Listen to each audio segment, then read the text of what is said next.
and substituted gin. That day, Jones, he took one swig out of that bucket and made a new world's record. A new world's record? Yes, sir. He threw a forward pass 65 yards without letting go of the ball. Oh, Parky, someday I'll learn not to take you seriously. Yeah, Betty, but that still is going to be giving me 2 tickets for the Rose Bowl game. Well, I haven't the slightest idea where you can get them, Parky. I'd like to know where I could. Oh, here comes Frank the barber. Maybe he can help you. Oh, my, that unhappy character. I know why this be a waste of time, but I'll ask him. Hello, Frank. Come in. Say, would you know where maybe I could get a couple tickets for the Rose Bowl game? The Rose Bowl game? Yes. You don't want to go to the Rose Bowl game and take that beating. Beating?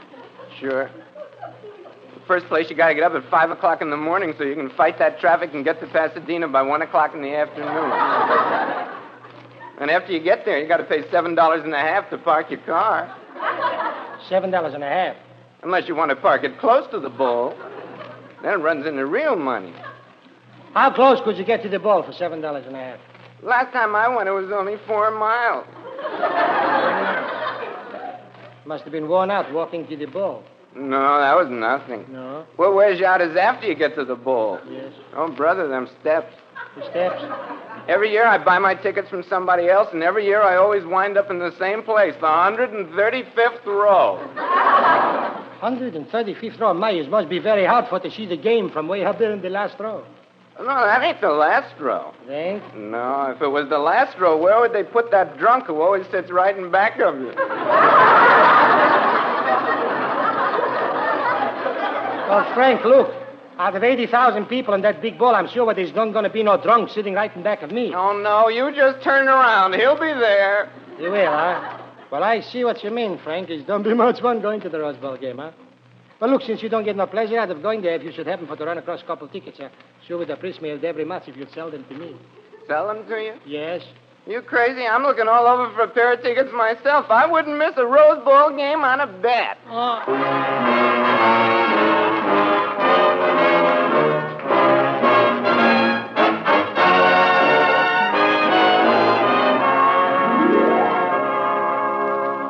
I'll dance at your wedding.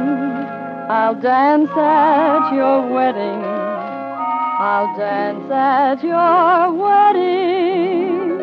What a wonderful time. I'll drink to your father and I'll drink to your mother. Then I'll have another for old lang syne. I'll kiss all the fellas, that's the thing to do. And when I have 'em thoroughly kissed, I'll be in trim for you. I'll dance at your wedding, won't miss that wedding. I'll dance at your wedding. Am I gonna shine at your wedding and mine?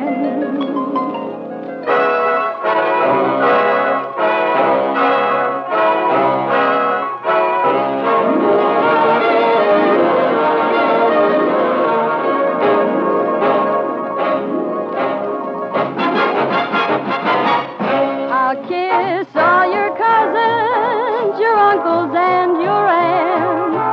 People by the dozens will gather round and start to prance and dance at your wedding. Won't miss that wedding. I'll dance at your wedding. Am I gonna shine at your wedding and mine? I'll dance at your wedding and mine.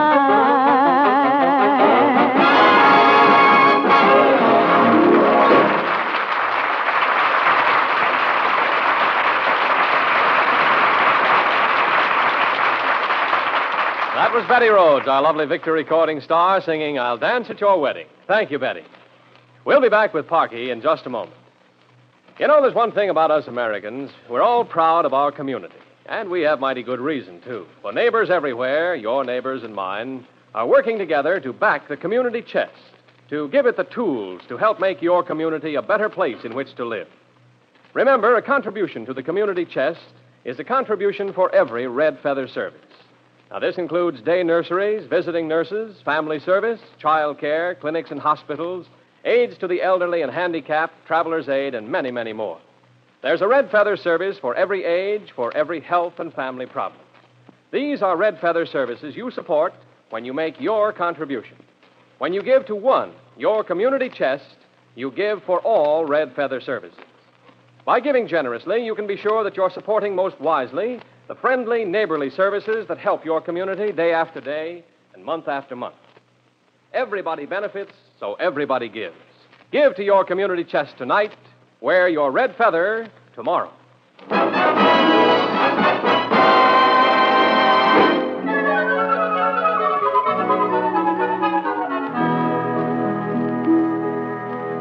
Say, Betty, you know, everybody has told me how hard it was going to get tickets for the Rose Bowl game, but I never realized how hard it really was, you know? Hey, wait a minute. I have an idea, Parky. What is it? Say, why don't you get in touch with your friend Jack Tobin, the sports editor? You mean Jack Tobin, the newspaper fella? That he couldn't help me, no. Well, gee, he should help you. Yeah. After all, you did a pretty big favor for him last year when you donated 2 quarts of your blood to save his life. I know. I called him up. I reminded him what I gave him, my 2 quarts of blood, you know. And I asked him for 2 tickets for the Rose Bowl game. Well? He sent me back my blood.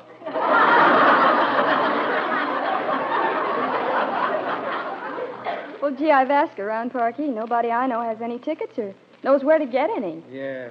Oh, say, look who's coming in, Betty. That little lady what belongs to the sewing circle. Isn't she nice? You know, I really like for to talk to her. She comes out with the craziest things, but she's such a nice little lady. Pardon you, Betty. I'll go over to see what she wants. Hello. Oh, hello, Mr. Parker Carter. Hello. Someone down at the sewing circle said that you wanted to get a pair of Rose Bowl tickets. Yes, I do. Do you got any? Yes. Oh. You see, the sewing circle is raffling off a pair of tickets, and I thought that you might like to take a chance. Oh? The chances are only $2 apiece, and I have only 1 number left. You say what, you're raffling off a pair of tickets and you only got 1 number left? Yes. Okay, I'll take it. Here's your $2. Oh, thank you. Yeah. And here's your number. Yes. Yeah, I hope this is a lucky number. You know something? I never won nothing in my whole life. Number 67. Oh, that's a wonderful number. It is? Number 67 almost won the pair of tickets for the game. Isn't that nice?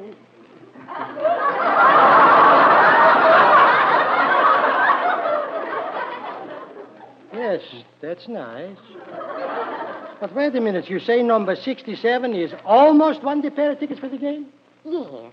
Number 68 won. Number 68 won? Boy, this is the fastest raffle I ever heard of in my life. Oh, the raffle was held 2 days ago. 2 days ago? Well, if the raffle was held 2 days ago, well, why did you sell me a ticket now? What's the difference when the raffle was held? You didn't have number 68, did you? No. You had number 67. That's right. Well, what's the difference when you bought your ticket? Yes. Now, supposing you bought it a month ago. Yes. You wouldn't have won anyway, would you?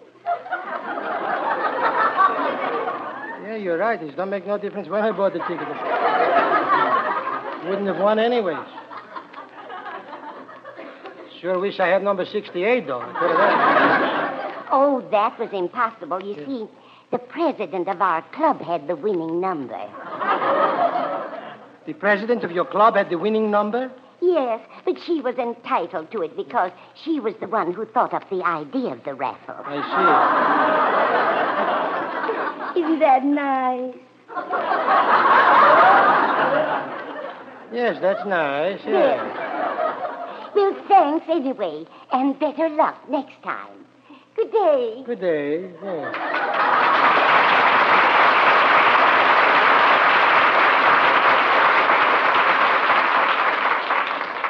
Let me for to figure this out. The raffle was held 2 days ago, and she sold me the ticket now, and I had number 67, but number 68 has won it. But even if she has sold me number 67 2 months ago, then I still wouldn't have won it because number 68 is won. May be wrong, but this whole thing still don't sound right to me. She has sold me number 67. Hello, Mr. Parker Carter. Remember me, Joe's friend? Oh, yes, Joe's friend. Yes, I remember you, yes. Hey, have I got a terrific surprise for you. Yes? Yeah, I had to rush right over and tell you. Now, don't fall over. What is it? Joe got married. Joe got married? And I didn't even know he was sick. Look, I am not interested in what happens to Joe anymore. You keep coming in here all the time telling me about Joe. I don't even know who Joe is. Well, you can't be serious. Why, Joe is one of the most powerful men in this town. He is? Well, then listen. If Joe is be so powerful, maybe he could do something for me. You think what Joe could get me a pair of tickets for the Rose Bowl game? The Rose Bowl game? Yes. Oh, if you want tickets for the Rose Bowl game, you don't want to see Joe. I don't? Oh, you want to talk to Walter. Walter? Who is Walter? Who's Walter? Yeah. Sam's cousin, that's all. He is Sam's cousin? Certainly. Which Sam? Oh, you know Sam. I do?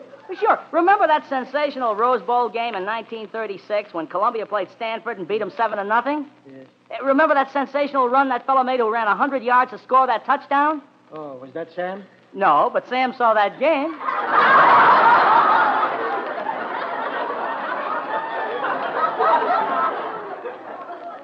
That's very interesting. But do you think what Sam could get me a couple tickets now for the Rose Bowl game? Which Sam are you talking about? Which Sam am I talking about? Yeah, which Sam are you talking about? What's his last name? I know hundreds of guys by the name of Sam, you know. Oh, I'm sure what I don't know what Sam's last name is. Well, brother, if you don't even know the fellow well enough to know his last name, why should he get you 2 tickets for the Rose Bowl? Well, look, Sam don't have to get them. Maybe Charlie could get it. Charlie? Yes, you know Charlie. The fellow used to work for Fred, but he let him go because Eddie had a fight with Henry. So he could work for Louis. Hey, wait a minute. Who are all them people you're talking about? I don't know. I figured if you could make up names, I could make up a few too.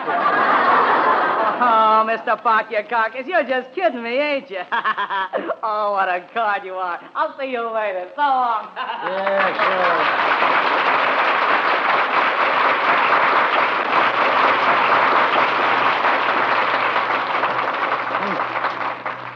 80,000 people is going for to see that Rose Bowl game. Where do they get all the tickets?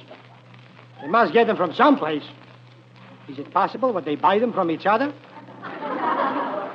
Joe, who is Joe? Well, if it ain't my old friend, Mr. PARKY'S, am I correct?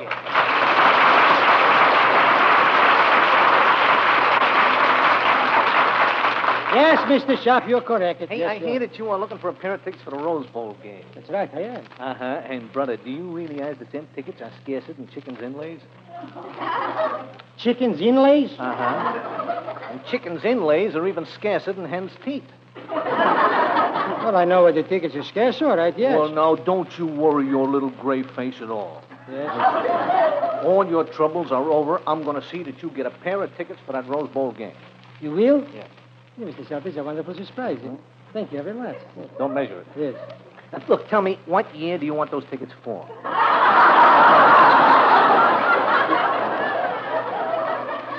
What year do I want them for? Yeah. You see, you can pick any year you want. I got Rose Bowl tickets for any year way back to 1926. You got Rose Bowl tickets way back to 1926. Correct. You see, in that way, we can give you tickets for any price that you want to pay. I don't understand what you mean. How you mean any price what I want for to pay? You see, the prices of tickets goes according to the year that you want them for. Yes. For instance, if you want tickets for last year's game, you see, they are $2 a piece. Now, if you want them for 2 years ago, I can let you have them for $1 a piece. And then if you want them for 3 years ago, they're only 50 cents a piece. 3 years ago? Uh-huh. I don't want no tickets for to see no Rose Bowl game 3 years ago. Why not, brother? That was a wonderful game. Yes, might have been a wonderful game, all right, but nobody wants to buy tickets for a game held 3 years ago. Well, you see, that is why I can let you have them so cheap. Oh, for heaven's sake. Tell you what I'll do with you. Yes? If you buy a pair of tickets for the Rose Bowl game 3 years ago, yes, I will throw in a pair for the 1937 game free of charge. Give me a pair of tickets for the 1937 game free of charge. Yeah. But look, I got to warn you, those tickets are behind the goalpost. They are? Yeah. Well, I don't think that makes much difference anyway, because I remember it was raining that year and you couldn't see much anyway. Yeah. Mr. Sharp, you must think that I am crazy. Why, that's the craziest thing that I never heard in the whole life, to buy tickets for a Rose Bowl game 3 years ago. Hey, now, look, brother, what do you care what year the tickets are for? Huh? What do you mean? The object is to get into the Rose Bowl, by hook or by a crook.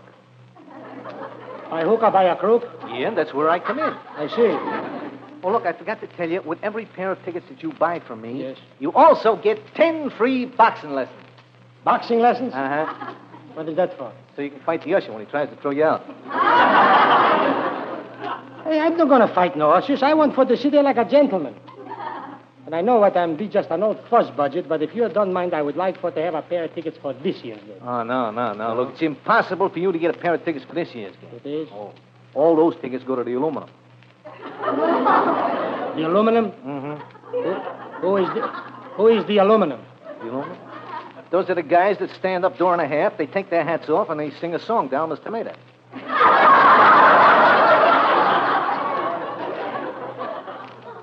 Sing a song to Elmer's Tomato? Yeah.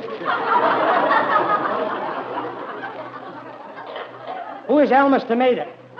I don't know, some dame. I don't know. Yeah.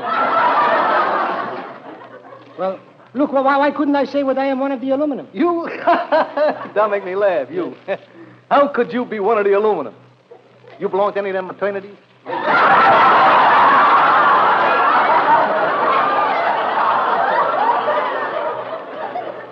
Maternities? Yeah. You know, like Fido Beats Kaplan. Maybe even Epsom Salt's Pie. Epsom Salt's Pie. No, I don't belong to any of those. You see? Ever heard of Sweetheart of Stigma Chew? No, I didn't. Sweetheart of Stigma Chew. No. You see, those guys, those are the aluminum. Yeah. Those are the guys that get the tickets. Why couldn't I buy a couple tickets from one of the Sweethearts of Stigma Chew? Why, Mr. Park, you carcass, I am surprised at you. Why? Well, you realize what would happen to one of those students if he ever sold you a pair of tickets for that Rose Bowl game? Now, what would happen to him? Make about $50. Well, I'm going to tell you something, Mr. Shoppers. It would be worth $50 for me to get a pair of tickets for that Rose Bowl game. Oh, it would? Yes, well, it would. Then, brother, you got the ticket. I have? Yes, sir.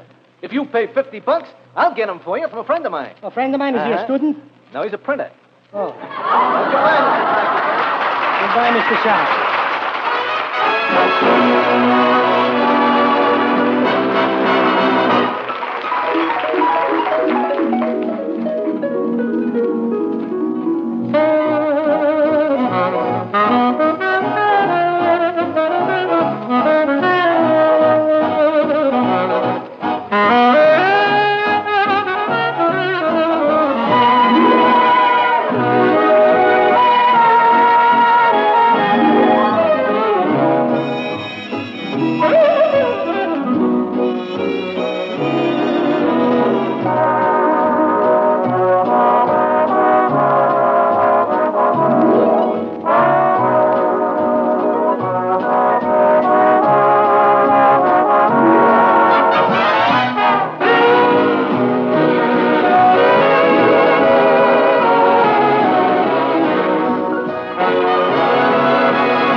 We'll be back with Parky in just a moment. On September 17th, we began a year of rededication by all Americans to their heritage of freedom. This year marks the 160th anniversary of our Constitution. One of the great events planned for this year is the national tour of the Freedom Train. This special train is carrying more than 100 of the most famous original documents on which our American way of life is based. Included are the manuscripts of the Declaration of Independence, the Bill of Rights, as well as some of the surrender documents of World War II, marking our national development of individual liberties from colonial days right up to the present. The Freedom Train opened to the public in Philadelphia and is now traveling for 1 year throughout the 48 states, stopping in 300 communities. People all over the nation will have the privilege of seeing these documents, of reading the immortal words which established and developed our civilization, founded on individual rights and liberties. This is your American heritage. And this is the year in which to manifest your pride in that heritage.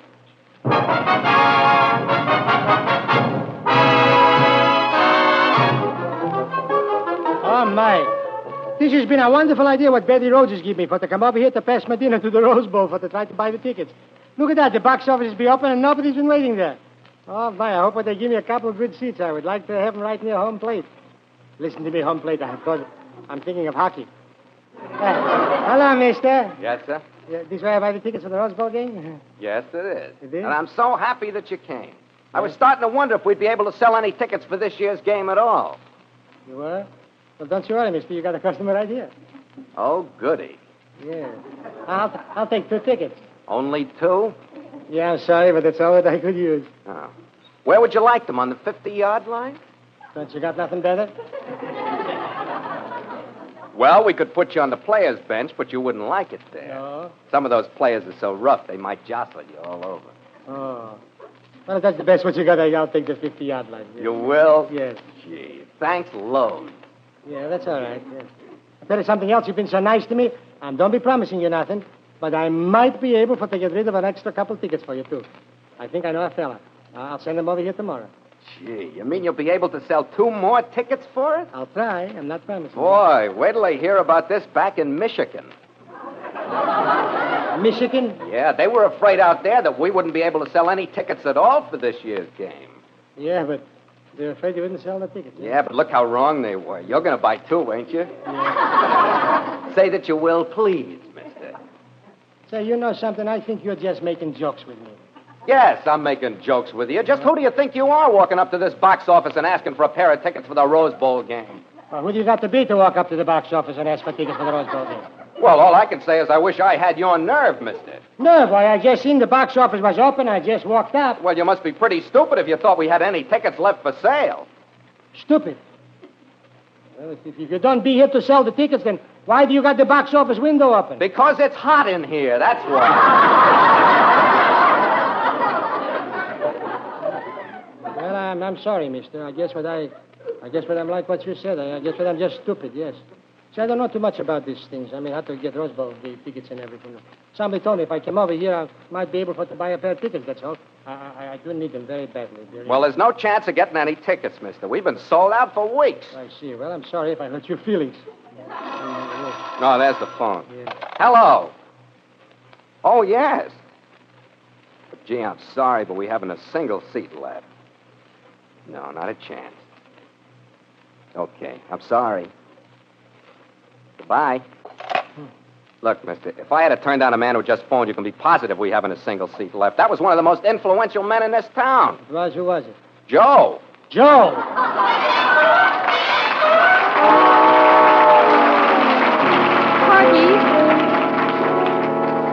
Parky, do you mean to tell me that you paid $75 for a pair of Rose Bowl tickets? Well, what could I do, Betty? I just had to have them, so I went out and I bought them from a spectator. But, Parky, $75? Well, look, Betty, the tickets don't cost $75, you know. The tickets only be $5.50 a piece, you see.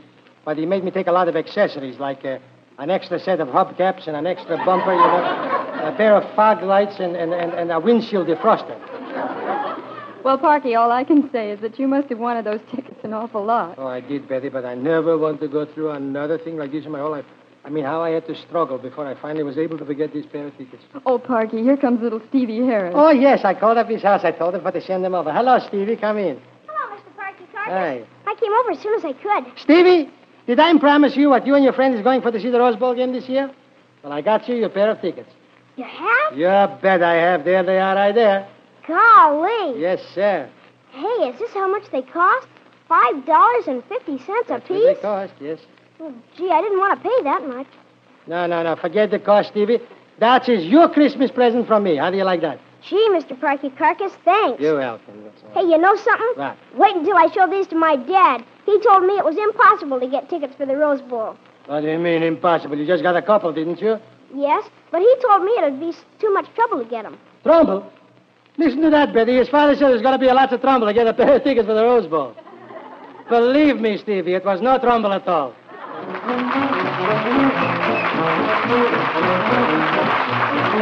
Remember, next Sunday, same time, same station, be sure to listen to the further adventures of Parky Carcass, Betty Rhodes, Sheldon Leonard, Elliot Lewis, Jerry Hausner, Jane Morgan, Harry Zimmerman, his 19 short orders, and our big cast of fun makers.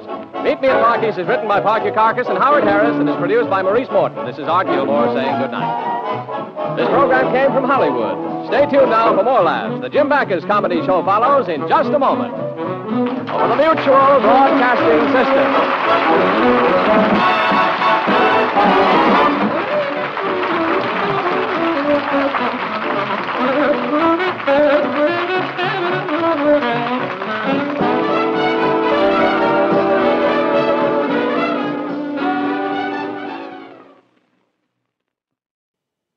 That's your old-time radio fix for this week. I hope you enjoyed yourselves. Be sure to subscribe to The Chronic Rift on iTunes or visit us frequently at chronicrift.com. Hit it!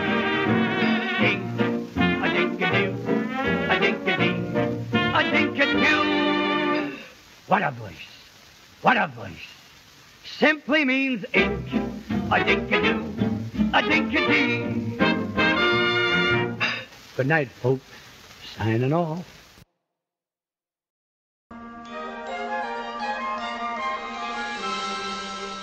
What are you doing, Wacko?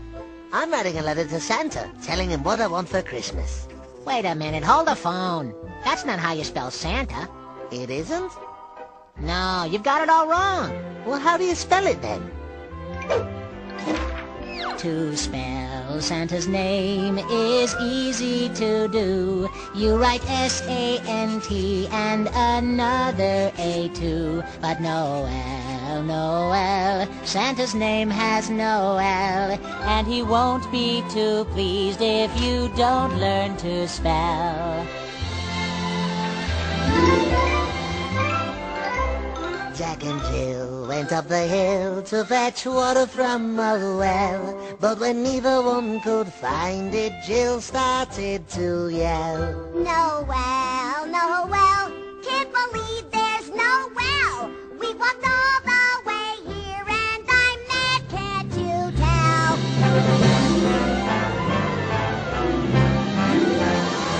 Captain Ahab took his crew, his harpoon, and set sail, and he called out to ships, Have you seen the white whale? No whale, no whale, no, we ain't seen no whale.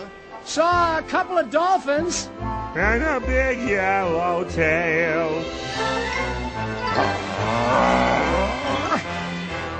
If you've listened to this tune, then you probably can tell that you've heard it before. It's a song you know well.